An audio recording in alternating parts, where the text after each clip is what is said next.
Morning everybody, my name is Crystal and welcome to my YouTube channel. If you like my videos, please smash that like button, please do subscribe. I'm here in Rochester where I live, which is in the southeast of England, and it's Thursday morning and here go the dogs. I've got some dogs barking. As soon as I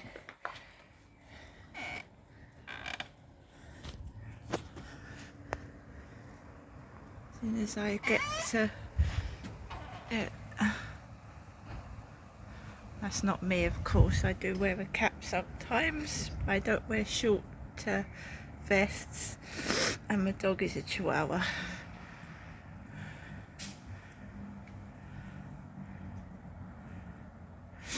So what I do in the morning is water my plants.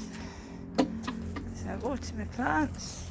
I'm not wearing my baseball cap so much now. I did last year. I bought that Monster Energy cap drink. Monster Energy drink cap. When was it? Yesterday. So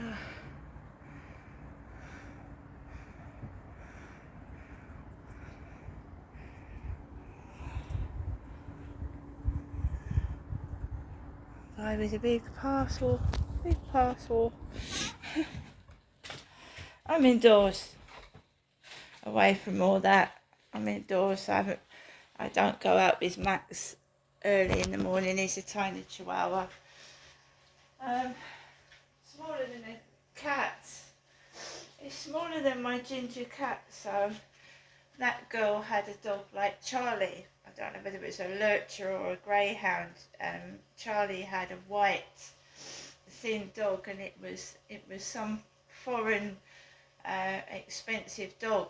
Charlie used to walk down the street, a white dog. I don't know whether she had a greyhound or a lurcher, but my dog is a tiny Chihuahua. So don't let me sound paranoid, guys. Please don't let me sound paranoid. But what happens is, every day I get asked for pictures or photographs, and then I find almost replicas of myself walking down the street in a photo that I've sent to somebody, or they've gone down my Facebook and they have screenshotted or stolen my photographs, and they have the audacity to send them to me. Now, the British police cannot do anything about this if the person that is stealing my pictures is foreign. And a lot of guys on my Facebook are foreign. They're from Tunisia, they're from Morocco, they're from Ghana, they're from all sorts of places all over the world. So when we have a chat, they actually show me the photograph they've just pinched. And when I was at Lansdowne Court, I used to wear it used to happen there as well. The lady opposite me used to come out of her flat wearing the exact same coat as myself. So and then she would cover herself in aftershave.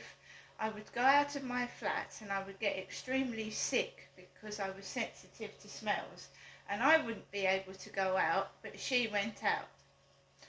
If that makes sense at all. So I had a army jacket that I'd got from Primark. I've still got it. It's over 8 years old now, but I love it. And I got it within a couple of months. The lady opposite me was walking down the stairs in the same coat. Then I had a dog tooth coat, very much similar to the one that Princess Diana wore, but a bit bigger because I'm bigger than Diana. Well, Diana was very extremely thin. I had this dog tooth coat, it's called, and I bought it from a charity shop, which I do a lot of my clothes. So the neighbour opposite came out in a dog tooth coat, the same as mine. And bearing in mind these people are older than me. She was about 5, 6 years older than me, wearing my clothes, and she had no teeth, and black stumps where her teeth were because she smoked, and smoking melts your teeth. It can melt your teeth.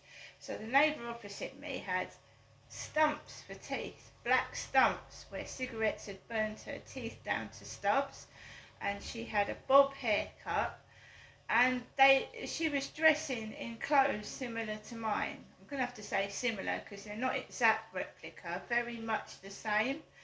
And I bought a Paris t-shirt from Primark. She came out onto the balcony wearing the exact same t-shirt that I'd got in Primark. And this kept going on, and I thought, this is weird, this is freaking me out. Why would somebody dress up like me, but they don't look nothing like me at all in the face? I didn't understand it. And then I realised, because I lived in Gloucestershire before, they were doing it to me in Gloucestershire. They were putting clothes on. Don't get me wrong, I've been big, I've been very big. I'm not saying, I'm just describing. Got nothing against large people, not at all. But I'm just saying, in Gloucestershire, where I used to live, they used to dress up women and put their hair, my hairstyle, on extremely large women. And my next door neighbour used to have she was in her 70s and 80s, no word of a lie, and I had really curly hair, coppery light brown colour, and next door she dyed her hair the same colour as mine and started curling her hair.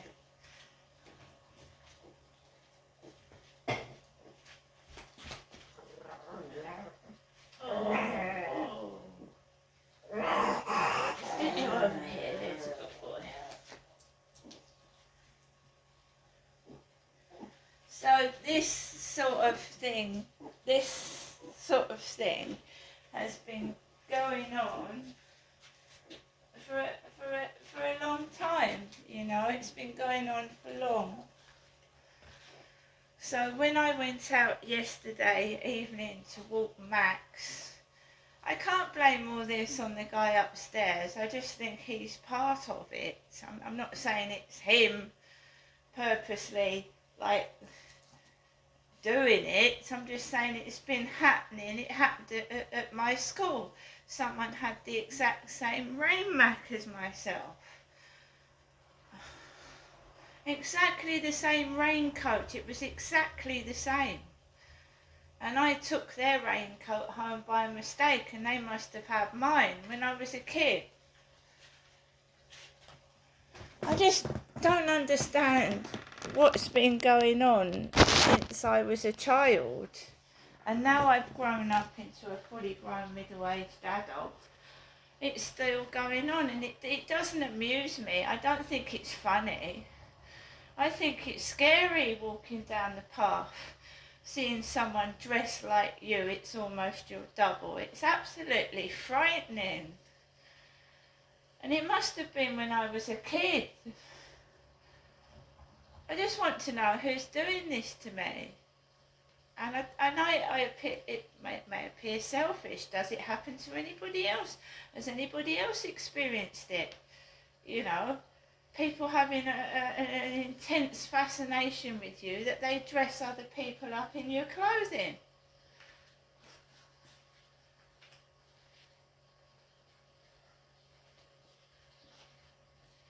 They can't replicate me completely because I've got a unique twisted tooth. They can, you know, it's going back to my mother and my mother bringing me up and my mother's information in my ears.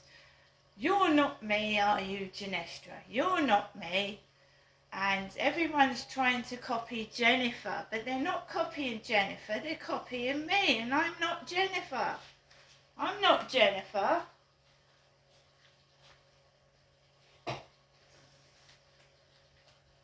They're copying me.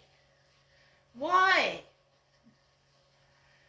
if I'm nobody, if I'm nothing, and if I'm on benefits, I've got nothing. I don't drive a car. I don't live in a mansion or a castle. I live in a council flat. So why are these people doing this to me and making money from it with the exclusive number plates on their cars? And every Scrabble word, I'm sorry guys, and I can prove this, Scrabble was in the Daily Mail yesterday, Scrabble. Along with Taylor Swift in the Daily Mail. What do I play, guys? I play Scrabble. So, there's a piece in the Daily Mail yesterday about Scrabble. Updated with 2,000 extra words, the Newbie Scrabble Dictionary. Scrabble has added almost 2,000 words to its dictionary, including modern slang such as sitch and newbie. In its first major update for 4 years, the board game is now said to be more in keeping with the language used today. The Scrabble dictionary will allow words such as nibbling, which refers to the child of your sister or brother, and don't you. Sitch is short for situation, and newbie means a newcomer. But it's not just slang abbreviations that feature in the latest edition of Official Scrabble Words, published by Collins. Terms linked to social media such as grammable, something worthy of sharing on Instagram, have also made the cut. The updated dictionary, endorsed by maker Mattel and the World English Language Scrabble Players Association, will be used in tournament and club play from January the 1st, 2025.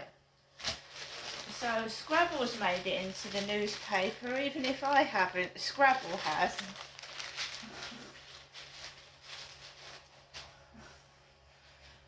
This is another reason why people don't want me to go outside, because I find out things, you see. I find out what these thieves have been doing. I find out what they've been doing and how they've been ripping me off and stealing from me. And I expect they do it to other people as well, but this has been going on since the internet began. And I met this guy called John, and his name was John, and he was an older man with an old man's cap, and we chatted on the internet, and he had some of my photographs. So this was way back in 2002, and then they made the film Nanny McPhee, and Nanny McPhee is an exaggerated version, no word of a lie, of my face. Nanny McPhee is an exaggerated version of my face. So instead of so this is what's been going on since 2002, and I don't believe it was John. I believe these photographs were going to somebody quite important, either in the media or elsewhere, right? That's what I believe. That's where the pictures started, when the internet first began, right? I don't believe it was that John. I believe he was probably working for somebody, or more than one of them, because that's when I started asking me for photographs. And I innocently sent a photograph to this bloke who I thought was a friend, and obviously he's given them to the media. And that is honestly where Nanny McPhee began. Nanny McPhee, if you look at Nanny McPhee's face, she's got a jutting out front tooth, right? It sticks out, doesn't it? She's got warts on her face. But my face isn't full of warts, and my tooth is twisted. And when you make fun out of somebody and make money out of them, couldn't they, with the amount of royalties that film got, give me money to get my teeth fixed? Don't you think so? Don't you think from the royalties of the films they're using based on taking the mickey out of my appearance, which is not that bad to be fair, they could get my teeth fixed instead of take the piss out of them.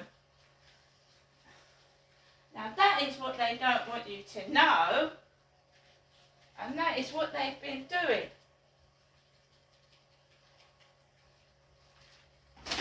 And when my mum says they're taking the mickey out of Jennifer, and they're copying Jennifer, they're copying Genestra, not Jennifer. They're copying Genestra, not Jennifer. That's who they're copying. They're not copying my mum at all. They're copying me. My mum has got straight front teeth. She's got straight front teeth, my mother has. And she always has had. In fact, my dad paid £300 to have my mum's teeth fixed, her front teeth fixed, when I was up in Gloucestershire, poor as fuck, with nothing.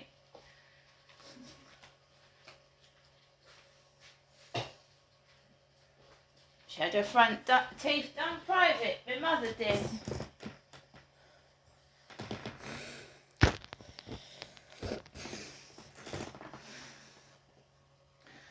So I do appreciate people taking the piss out of me without knowing me, without understanding how I feel when they do it.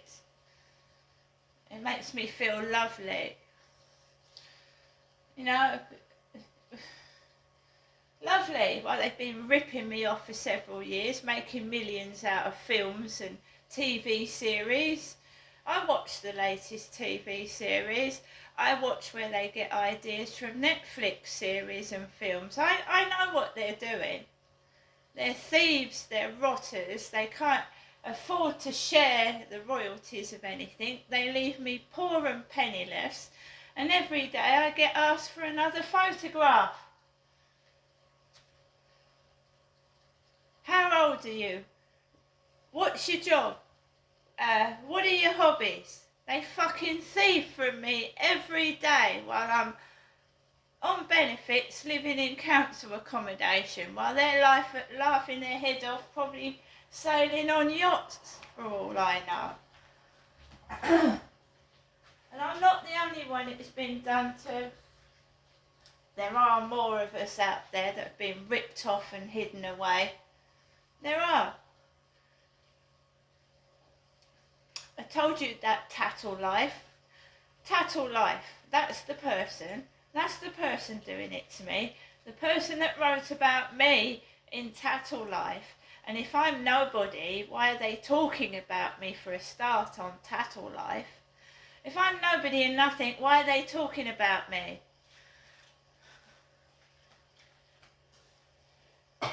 They wouldn't bother, would they? Yeah, I'm a YouTuber, but I'm not a famous YouTuber. I go down the street. Ugh! That's not being a famous YouTuber, is it? I'm hidden away in this hellhole while they rip me off.